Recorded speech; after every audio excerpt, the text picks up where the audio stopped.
The quantum arrays aboard the UNSS Hyperion detected the anomaly at 300 Earth Standard Time. Captain Sarah Chen stood motionless before the bridge's holographic display, her dark eyes fixed on the rapidly expanding signature that had appeared just beyond Neptune's orbit. After 15 years of commanding Earth's most advanced deep space vessel, she knew this wasn't a natural phenomenon. "Analysis," she ordered, her voice steady despite the gravity of the moment. Dr. James Morrison, the ship's chief scientist, manipulated the sensor controls with practiced precision. "It's artificial, Captain.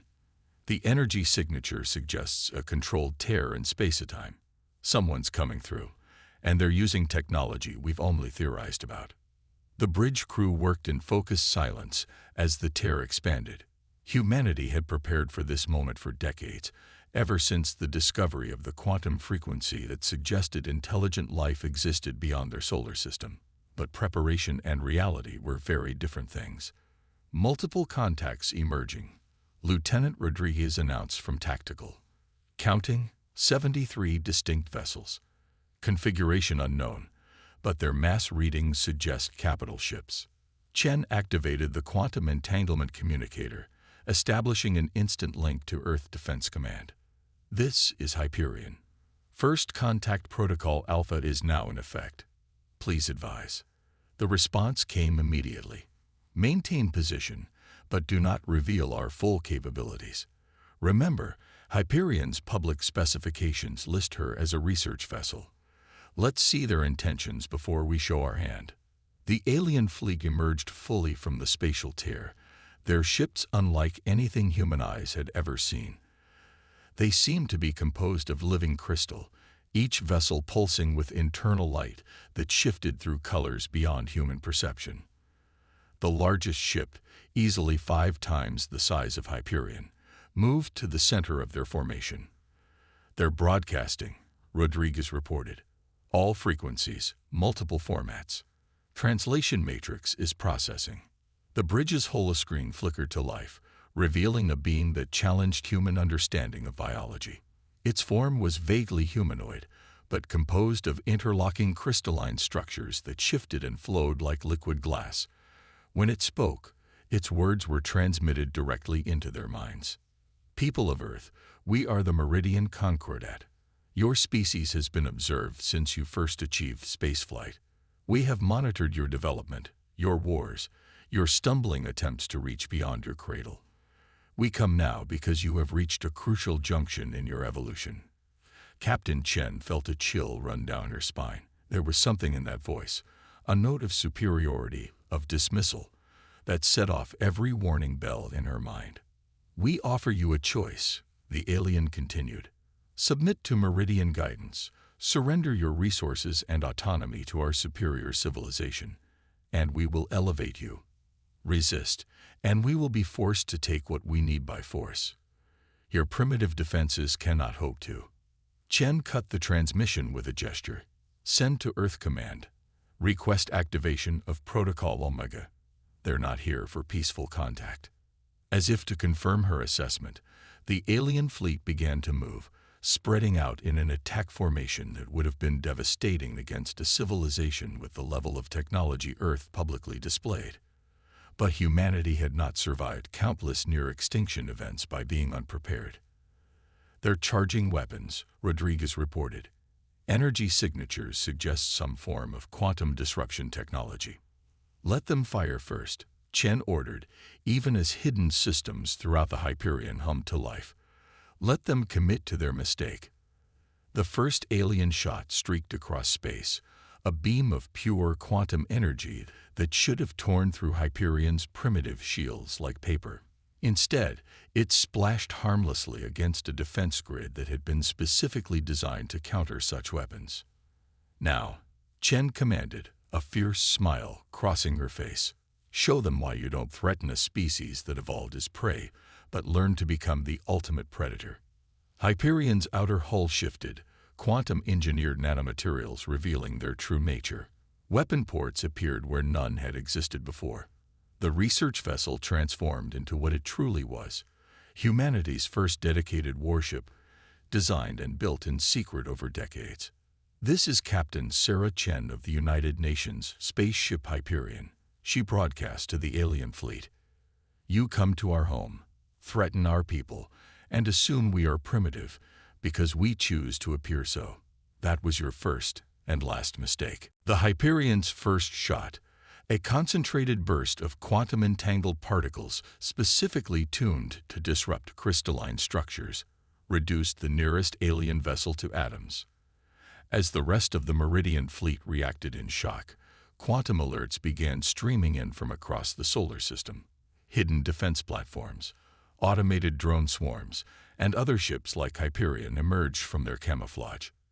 Humanity had spent generations preparing for this moment, building weapons and defenses in secret, always suspecting that first contact might not be peaceful. Now, as the battle began in earnest, they would show these would-be conquerors exactly how primitive they weren't. The war for Earth's future had begun, and humanity had no intention of playing the role of victim in someone else's invasion story.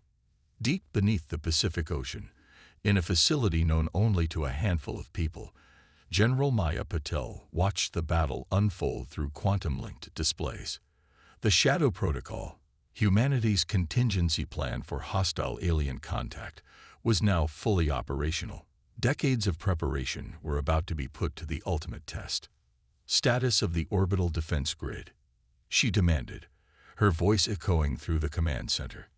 Dr. Marcus Reed, chief architect of the quantum shield system, manipulated the holographic controls with practiced efficiency. All nodes are online and synchronized, General. The quantum lattice is stabilizing across the entire planet. If they try to bypass our outer defenses, they're in for a nasty surprise. The quantum shield wasn't just a barrier. It was an artificial layer of space-time itself, carefully engineered to respond to specific threats. The Meridian's crystalline ships might be advanced, but they still had to obey the fundamental laws of physics, laws that humanity had learned to bend. Multiple spatial tiers detected, announced Lieutenant Sarah Wong from her station. They're calling in reinforcements, reading over 200 additional vessels emerging. Maya allowed herself a grim smile. They still think they're fighting a primitive species. Activate the Lazarus Array. Throughout the solar system, seemingly dead satellites and space debris suddenly came to life. What the Meridians had dismissed as the scattered remnants of humanity's early space age revealed themselves as components of a vast weapon system. Each piece contained quantum-entangled particles that had been carefully positioned over decades. Lazarus Array online, Marcus confirmed. Target acquisition in progress. The Meridian's crystalline structure makes them particularly vulnerable to synchronized quantum disruption. On the main display, the battle around Hyperion continued to rage. Captain Chen's ship had already destroyed 3 more Meridian vessels, its advanced weapons proving devastatingly effective against their crystalline hulls. But the aliens were adapting, their ships beginning to pulse with new defensive patterns. They're learning, Maya observed. Good. Show me the analysis of their adaptation patterns. The AI system they called ARIA, Advanced Response Intelligence Array, presented its findings in a cascade of holographic data. Their technology appears to operate on principles of collective resonance, the AI explained. Each ship is part of a larger network, sharing information and adapting as a single organism. Fascinating approach, but it has a critical weakness. They're vulnerable to cascading failure, Marcus finished, his eyes lighting up with understanding. If we can disrupt their network at a fundamental level, we can turn their greatest strength into a catastrophic weakness, Maya concluded.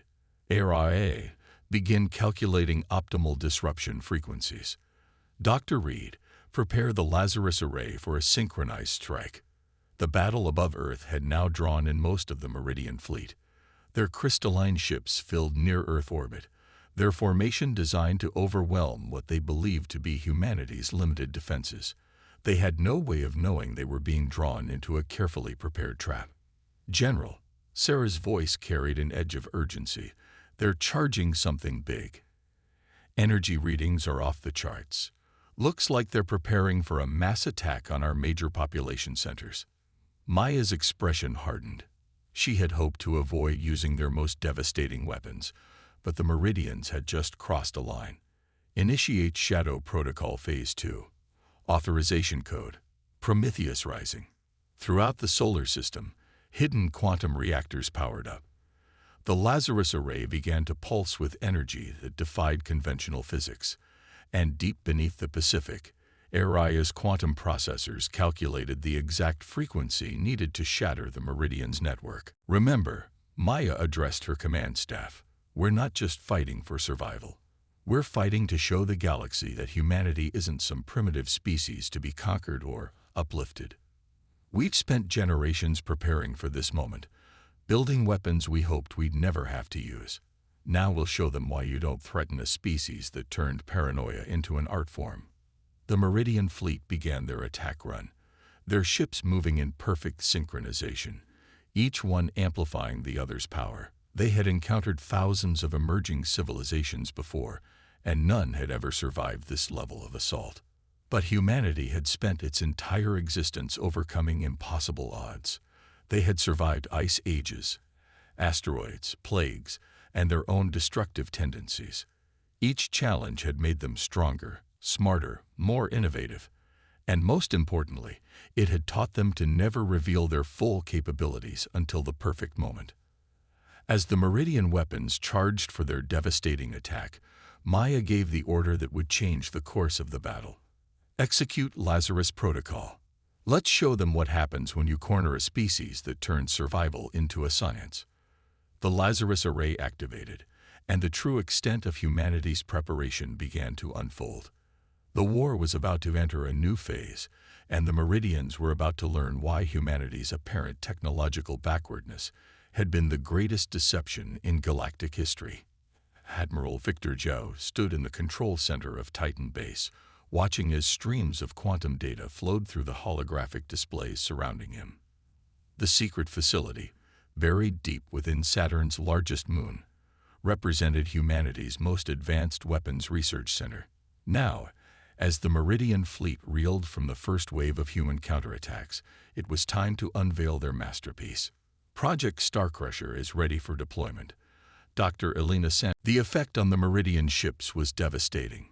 Their crystalline hulls, designed to resist almost any form of energy weapon, offered no protection against the fundamental forces of reality being twisted around them. Ships began to break apart, their complex network disrupted by forces they had never encountered before. By the void, the Meridian commander's telepathic broadcast carried a note of genuine fear. What are you? How can primitives possess such weapons? Victor's response was transmitted across all frequencies. We are humanity. We spent our entire history preparing for threats we hadn't even met yet. You assumed our public technology represented our true capabilities. That was your mistake. The Starcrusher drones continued their relentless attack, their patterns becoming more complex as ARIA analyzed the Meridian's responses and evolved new strategies in real time. Each drone swarm operated as a single organism, yet could split apart and recombine in countless variations, making them almost impossible to counter. Admiral, Elena called out, they're attempting to open multiple spatial tiers. I think they're trying to retreat. ARIA. Analysis of tier signatures. Negative, Admiral, the AI responded. Energy patterns suggest they are attempting to bring in reinforcements, detecting quantum signatures consistent with major fleet movements. Estimate arrival of approximately 500 additional vessels within the next hour. Victor nodded grimly. He had expected this.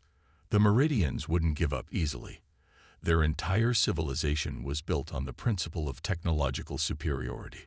To be defeated by a primitive species was unthinkable. Begin Phase 2 of Operation Starcrusher, he ordered. Deploy the quantum mines and activate the fold space inhibitors. If they want to bring more ships into this fight, let's make sure they arrive exactly where we want them. As the orders went out, Victor reflected on the irony of the situation. The Meridians had come to Earth expecting to find an easy conquest, a primitive species they could subjugate or destroy at will.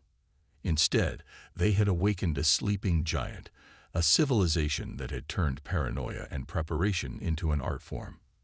The next phase of the battle was about to begin, and humanity was ready to show the galaxy why you should never mistake preparation for weakness. The Meridians were about to learn that sometimes the most dangerous predator is the one that appears to be prey. Commander Yuki Tanaka stood on the bridge of the UNSS Nemesis, Earth's newest warship, as it emerged from Quantum Fold near the Meridian homeworld. The massive crystalline planet glowed with an inner light that would have been beautiful under different circumstances. Now, it represented humanity's greatest challenge, and potentially their greatest moral test. "All ships report ready," Captain Michael O'Connor announced from his tactical station. "The Starcrusher swarms are in position, and ARIA has mapped the planetary defense grid." The combined human fleet had followed the retreating Meridian forces through their own spatial tiers, using captured technology to track them back to their home system. It was a bold move, perhaps even a reckless one, but humanity had learned that sometimes the best defense was an overwhelming offense. "Show me the planetary analysis," Yuki ordered, her voice steady despite the weight of what they were about to do. The holographic display expanded, showing the complex network of crystalline structures that covered the Meridian homeworld. Their entire civilization was interconnected, each building and vessel part of a vast quantum network that shared information and energy across light years. Their population centers are completely integrated with their military installations, Dr. Santos reported via quantum link from Titan Base. The crystalline architecture doesn't distinguish between civilian and military structures. They're all part of the same network. Yuki felt the weight of command settle more heavily on her shoulders. The Starcrusher swarms could devastate this world, but at what cost? "ARIA, can you identify purely military targets?" The A's response was troubling. "Negative, Commander. The Meridian civilization operates as a single integrated system. Their quantum network links all aspects of their society. Attempting to target military installations would inevitably cause cascading failures throughout their civilian infrastructure." "They're launching ships," O'Connor reported, "multiple spatial tiers opening. They're mobilizing everything they have."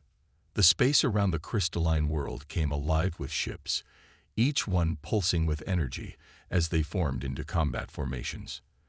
The Meridians had learned from their earlier defeats. Their tactics were more sophisticated now, their formations designed to counter the Starcrusher swarms. "Incoming transmission," the communications officer announced. Text only, translated from their quantum pulses.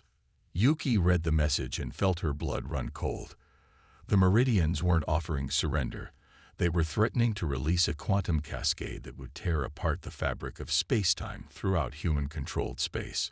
They would rather destroy both civilizations than admit defeat. "They're bluffing," O'Connor argued. "They can't possibly have that kind of technology." "Can we take that chance?" Yuki asked quietly. "ARIA. Analysis. The Meridian quantum network possesses sufficient energy to initiate a cascading failure in local spacetime," the AI confirmed. "However, I have detected a vulnerability in their network architecture. Their entire civilization is built on the principle of interconnection, every system linked to every other system. This makes them incredibly efficient, but also vulnerable to systemic collapse." Yuki understood the implications.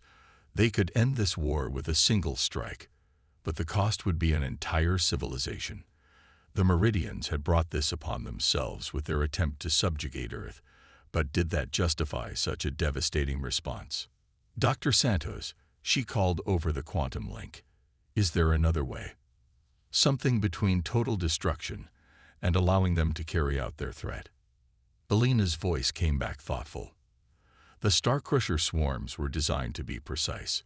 With ARIA's help, we might be able to create a targeted quantum disruption, something that would disable their military capability while preserving their basic infrastructure." It would be like performing surgery with a blade of pure mathematics.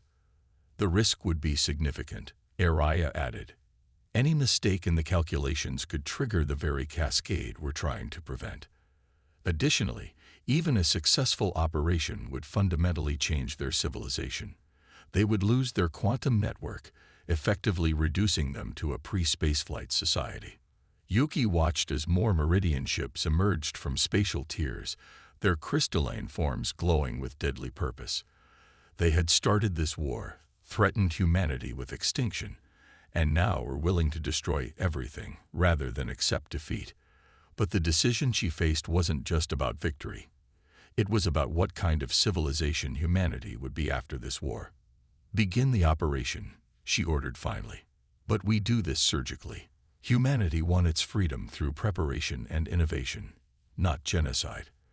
Let's show them there's a difference between having power and using it wisely." As the Starcrusher swarms began their precise dance through spacetime, Yuki hoped they were making the right choice. The war would end today, one way or another. The question was whether humanity could win without losing its soul in the process. The quantum disruption began with a whisper rather than a roar. Commander Tanaka watched as the Starcrusher swarms executed their precisely choreographed dance, their patterns weaving through the fabric of reality itself. Each drone moved with microscopic precision, guided by Araya's quantum calculations as they began the delicate process of dismantling the Meridian defense network. "First phase successful," Captain O'Connor reported, his eyes fixed on the tactical display. "Their outer defense grid is starting to destabilize. No signs of cascade failure." The Meridian ships responded with desperate fury, their crystalline forms blazing with energy as they launched everything they had at the human fleet. But their attacks were unfocused now, their once perfect coordination beginning to break down as the Starcrusher swarms disrupted their quantum network. "They're trying to activate their doomsday protocol," Dr. Santos announced over the quantum link, her voice tense. "The energy buildup in their planetary network is approaching critical levels." "Araya, status of the precision strike," Yuki demanded, watching as space itself seemed to ripple around the crystalline world. "Operating within acceptable parameters," the AI responded. However, the Meridian's attempted activation of their quantum cascade weapon has introduced new variables, adjusting calculations in real time. The space around them erupted in a dazzling display of quantum energies as the Starcrusher swarms engaged in a battle that existed on multiple levels of reality simultaneously. They weren't just fighting the Meridian's weapons, they were engaged in a mathematical duel for control of space-time itself. "Commander," O'Connor's voice carried an edge of awe. "You need to see this." The main display shifted, showing the surface of the Meridian homeworld. The crystalline structures that had seemed so alien and threatening were changing. As the Starcrusher swarms executed their precise attack, the vast network was being transformed rather than destroyed. The harsh, angular formations softened, the aggressive pulses of energy giving way to a gentler rhythm. "What are we seeing?" Yuki asked, fascinated despite the tension of the moment. "The quantum network isn't just their weapon system," Dr. Santos explained, her voice filled with sudden understanding. "It's their consciousness. Their entire civilization exists as patterns within that crystalline matrix. We're not just disarming them, we're helping them evolve." The Meridian ships began to power down, their attack formations dissolving as the change swept through their network. A new transmission appeared, this one different from their previous communications. Instead of the arrogant, dismissive tone they had used before, this message carried something new: understanding. "We see now," the message read. "We believed technological advancement meant domination. You have shown us there is another way.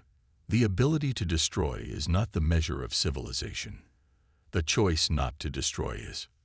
Yuki felt a weight lift from her shoulders as she realized what they had accomplished.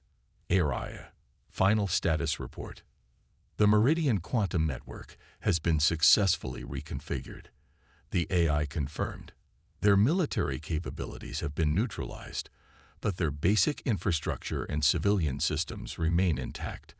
They retain their technological advancement, but can no longer use it as a weapon of mass destruction. Throughout the solar system, the news spread quickly. Humanity had not just won a war. They had done something far more remarkable.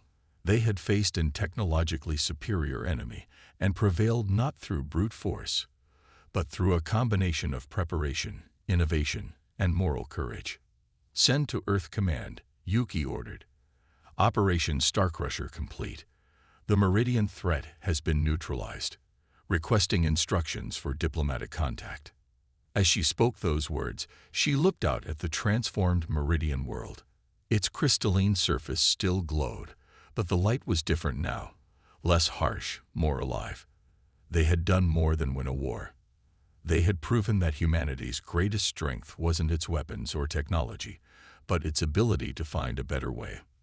"The Meridians are requesting open communication," O'Connor reported. "They want to learn from us. Not our technology, but our perspective. They say we've shown them something they never understood before." Yuki smiled. "Tell them we're willing to talk. After all, that's another thing humanity has learned over its long history. Sometimes the greatest victories come not from destroying your enemies, but from turning them into friends." As the human fleet maintained its position around the transformed Meridian homeworld, the first steps of a new chapter in galactic history began to unfold. The war was over, but its legacy would echo through the cosmos for generations to come. Humanity had proven itself not just as a species capable of defending itself, but as one worthy of joining the galactic community, not through submission or conquest, but through the wisdom to know when to show mercy. The stars watched in silence as two civilizations began the delicate process of building something new from the ashes of conflict.